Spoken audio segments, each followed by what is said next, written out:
السلام علیکم دوستو، آج ہم آپ کے ساتھ ایک سائنسی ایجاد کا جو ہے وہ تذکرہ کرنے والے ہیں جو کہ انسانی زندگی کے اندر ایک انقلاب لانے والی ہے۔ آپ کی آج کل کی روزمرہ زندگی میں سولر پینلز کا استعمال بہت زیادہ ہے۔ سائنسدانوں نے اب جو ہے ایک رین پینلز پہ بھی کام کر کے ایک نئی کامیابی حاصل کر لی ہے، جس میں زمین کے اوپر یا آپ کی چھتوں کے اوپر بارش کے قطرے گرنے سے بھی بجلی کی پیداوار ہو سکتی ہے۔ یہ کس طرح ممکن ہے، اس کے لیے آپ ہماری ویڈیو کو دیکھیں، اور اس سے پہلے اگر آپ نے ہمارے چینل کو سبسکرائب نہیں کیا تو سبسکرائب کر لیں۔ اس کے ساتھ ساتھ اس ویڈیو کو اپنے دوستوں کے ساتھ شیئر کریں اور لائک کریں، اور اپنا فیڈ بیک اس کمنٹ سیکشن میں دیں۔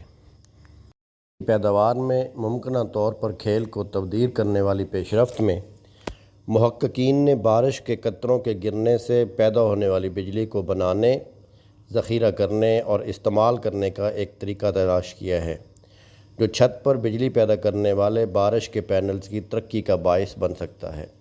انجینئرز طویل عرصے سے گرنے والے بارش کے قطروں سے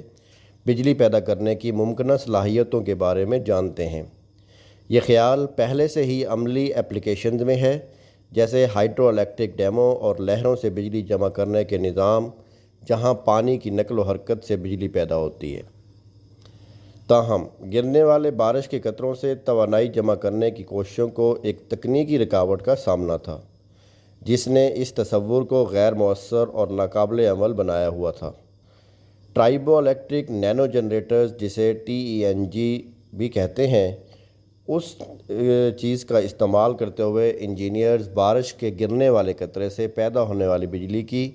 چھوٹی لیکن قابل پیمائش مقدار کو اکٹھا کر سکتے ہیں، لیکن جیسا کہ کوئی توقع کر سکتا ہے، فی بارش کے قطرے کی طاقت کی مقدار ناقابل یقین حد تک کم ہے۔ سولر پینلز جیسی ٹیکنالوجیز میں اسی طرح کے مسئلے پر ایک ہی سرکٹ میں انفرادی شمسی خلیوں کی ایک سیریز کو ملا کر قابو پا لیا جاتا ہے، جس کے نتیجے میں خلیوں کا ایک مکمل پینل ہوتا ہے جو توانائی کی ایک بڑی مقدار ایک ساتھ جمع کر سکتے ہیں، مگر بدقسمتی سے یہ ہر سیل کے اوپری اور نچلے الیکٹروڈ کے درمیان واقع ہونے والے کپلنگ کیپیسٹنس نامی رجحان کی وجہ سے انفرادی بارش کے قطرے سے بجلی جمع کرنے والے خلیوں کے لیے کام نہیں کرتا ہے۔ یعنی کہ آپ سولر پینل کی وہ جو ٹیکنالوجی ہے وہ رین پینلز میں استعمال نہیں کر پا رہے تھے، جو کہ ایک رکاوٹ بنی ہوئی تھی۔ نتیجے کے طور پر ایک خلیے سے دوسرے خلیے تک بجلی کا نقصان بہت زیادہ ہے، جس کی وجہ سے ایک مکمل تیار شدہ رین پینل بنانے کا خیال بظاہر ناممکن تھا۔ اپنے سسٹم کو کپلنگ کیپیسٹنس کے مسئلے پر قابو پانے کے قابل بنانے کے لیے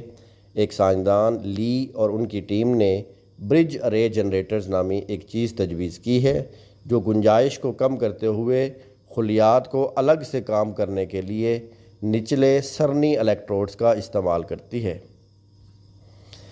دوستو، اگر آپ کو ہماری ویڈیو پسند آئی ہو